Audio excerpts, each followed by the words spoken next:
Next type देखते हैं। x plus 1/x equal to कितना हो 3 है, यानी x plus 1/x equal to 3 हो तो इसका रिजल्ट क्या निकल के आएगा, x के पावर 6 इक्वल टू -1। एक पहला रिजल्ट आएगा कि जब x plus 1/x equal to √3 हो तो x के पावर 6 इक्वल टू कितना होगा -1। और दूसरा, if the difference of power of two term, यानी दो टर्म के पावर का डिफरेंस अगर 6 हो, अगर दो टर्म के पावर का डिफरेंस अगर 6 हो then the sum of both term 0। जैसे दो टर्म कहने का मतलब हुआ, आप जैसे x के पावर 12 और x के पावर 18, यानी if the difference of power of two term, यानी दो टर्म है, पहला टर्म दूसरा टर्म, दोनों टर्म के पावर का डिफरेंस कितना है 6 है।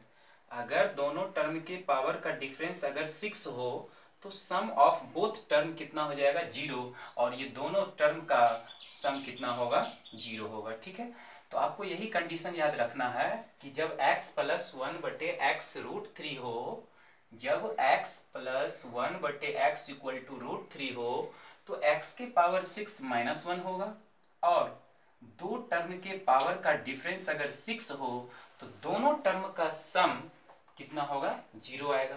इस पे बेस क्वेश्चन है, ध्यान देंगे। क्वेश्चन है कि जब x plus 1/x equal to 6 हो, तो जब x plus 1/x equal to 6 हो, और फर्स्ट क्वेश्चन है कि x के पावर 102 प्लस 1/x के पावर 102 इसको निकालना है। तो हम चूंकि हमको मालूम है कि x प्लस 1/x बराबर √3 हो, जब ऐसा हो तो x के पावर 6 कितना होगा -1 होगा, तो x के पावर 6 कितना होगा -1 होगा। अब इसको ब्रेक करेंगे कैसे, ध्यान देंगे। x के पावर 6 के पावर 17 प्लस 1/x के पावर 6 के पावर 17, और वैल्यू ऑफ x के पावर 6 इक्वल टू -1, तो -1 के पावर 17 प्लस 1/-1 पे पावर 17। और हमको मालूम है कि जब माइनस के पावर में अगर ओड नंबर रहे तो माइनस होगा, प्लस 1/, तो -1 कितना होगा -2। ठीक है, यानी x के पावर 6 पे पावर 17 102 प्लस फिर x के पावर 102 को इस तरीका से लिख सकते हैं x के पावर 6 पे पावर 17, और हमको मालूम है कि x के पावर 6 कितना होगा -1 होगा। कब, जब x plus 1/x equal to √3 हो, यानी x plus 1/x equal to √3 हो तो x के पावर 6 कितना होगा -1 होगा। ठीक है, ये क्वेश्चन नंबर ए बनाए। फिर क्वेश्चन नंबर 2 देखिए।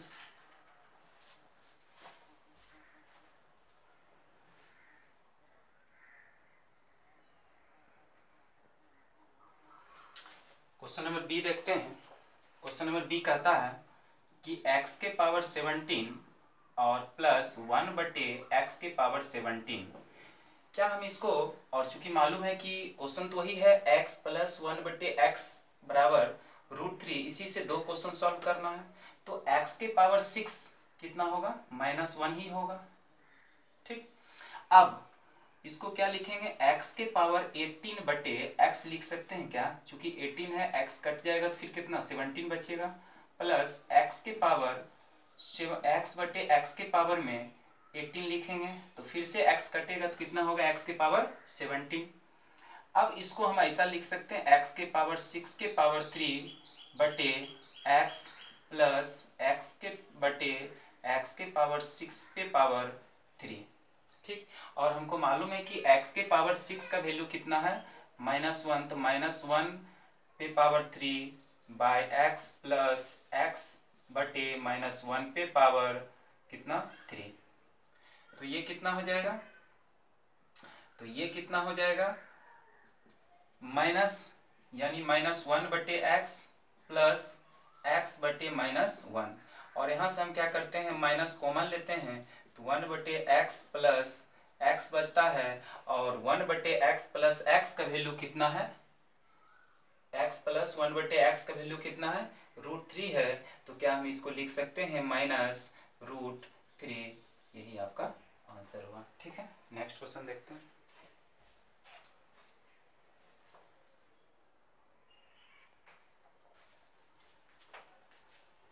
तो इस क्वेश्चन को देखते हैं कि x plus 1/x equal to √3 है, तो x की पावर 67, x की पावर 43 और इसका वैल्यू निकालना है। तो आइए देखते हैं इसको।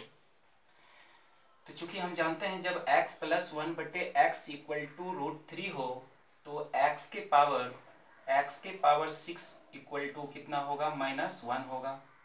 तो इसको x के पावर 6 के फॉर्मेट में लाने के लिए इसको हमको x के पावर 66 करना होगा और x बगल में रखना होगा, क्योंकि x के पावर 66 इंटू x के पावर 1 67 प्लस x के पावर 54 यानी 53 था, हम 54 रखे तो एक x से डिवाइड कर देते हैं तो 53 हो जाएगा, प्लस इसको हमको 42 करना है और चूंकि x के मल्टीपल में लाना है तो 43 किए तो 42 रख के दिए तो x के पावर 1 रखेंगे यानी 43 होगा, और प्लस इसको 30 करने के लिए x से डिवाइड करेंगे, फिर x के पावर 30/x, x के पावर 29 हो जाएगा, फिर x के पावर 24 को 24 ही रखेंगे और फिर x के पावर 18 को 18 ही रखेंगे और x के पावर 6 को 6 ही रखेंगे और प्लस 3, चूंकि 6 का मल्टीपल मिला दिए। अब इसको x के पावर 66 को हम ऐसा लिख सकते हैं क्या, x के पावर 6 के पावर 11 इंटू x प्लस फिर 1/x, 54 को लिख सकते हैं x के पावर 6 के पावर 9, फिर 42 को लिख सकते हैं x के पावर 6 के पावर में 7, फिर into x plus 1/x, x के पावर 30 को लिख सकते हैं x के पावर 6 के पावर में 5, फिर और हम चूंकि जानते हैं इसको देखना है कि the difference of power of two term is 6। कहता है जब दो टर्म के पावर का डिफरेंस 6 हो, जब दो टर्म के पावर का डिफरेंस 6 हो तो सम ऑफ बोथ टर्म क्या हो जाएगा, 0, और इस दोनों टर्म का क्या हो जाएगा, वैल्यू 0 हो जाएगा, प्लस और x के पावर 6 का वैल्यू कितना है, -1 और प्लस 3। ठीक है, और x के पावर 6 का वैल्यू -1 होगा तो -1 पे पावर 11 x 1/x -1 पे पावर 9 फिर -1 पे power 7 into x plus 1/x -1 पे पावर 5 फिर प्लस -1 और प्लस 3। तो क्या हम इसको ऐसा लिख सकते हैं, -1 पे पावर 11 माइनस होगा यानी -x, कितना हो जाएगा -x, और 1/x और -1 पे पावर 9 -1, क्या इसको लिख सकते हैं -1/x, फिर -1 पे पावर 7 -1 यानी -1 इंटू x -x, फिर -1 पे पावर 5 -1 इंटू 1/x, क्या -1/x लिख सकते हैं, और -1 प्लस 3 कितना लिख सकते हैं, +2 लिख सकते हैं। ठीक है, अब हम यहाँ देखें बात करें तो ये कितना हो जाएगा, -2 1/x यानी -x कितना हो जाएगा, -2x और प्लस -1/x -1/x, ये हो जाएगा -2/x प्लस 2। यहाँ से हम क्या देख रहे हैं कि माइनस कॉमन आ रहा है, यहाँ से हम क्या देख रहे हैं, माइनस कॉमन आ रहा है, तो माइनस कॉमन लेंगे, -2 कॉमन लेंगे तो कितना बचेगा, x प्लस 1/x और प्लस 2। ठीक है, यानी यहाँ से हम क्या किए, -2 कॉमन ले लिए तो बचेगा x प्लस 1/x और -2x प्लस 1/x का वैल्यू कितना क्वेश्चन में दिया हुआ है, √3 प्लस 2। ठीक है, आप चाहे तो इसको ऐसे लिख सकते हैं 2 - 2√3 और 2 कॉमन लेंगे तो बचेगा 1 - √3। ठीक है, ये आंसर।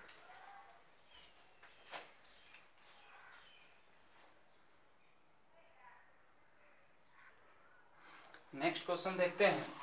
x प्लस 1/x बराबर √3 है, तो इसका वैल्यू निकालना है। x के पावर 506, x के पावर 500 प्लस x के पावर 206, ये सब का वैल्यू निकालना है। तो चूंकि हम जानते हैं फॉर्मेट होता है कि x प्लस 1/x बराबर √3 हो, तो x के पावर 6 माइनस 1 होता है। और दूसरा क्या है कि if the difference of power of two term is 6, यानी दो टर्म के पावर का डिफरेंस कितना हो, अगर 6 हो तो दोनों टर्म का वैल्यू कितना होता है, 0। अगर दो टर्म के पावर का डिफरेंस अगर 6 हो तो दोनों टर्म के वैल्यू कितना होता है, 0। फिर इस दोनों टर्म का वैल्यू कितना होगा, 0। फिर इस दोनों टर्म का वैल्यू कितना होगा, 0। बचेगा कितना, 5। तो 0 प्लस 0 प्लस 0 प्लस 5, यानी आंसर इज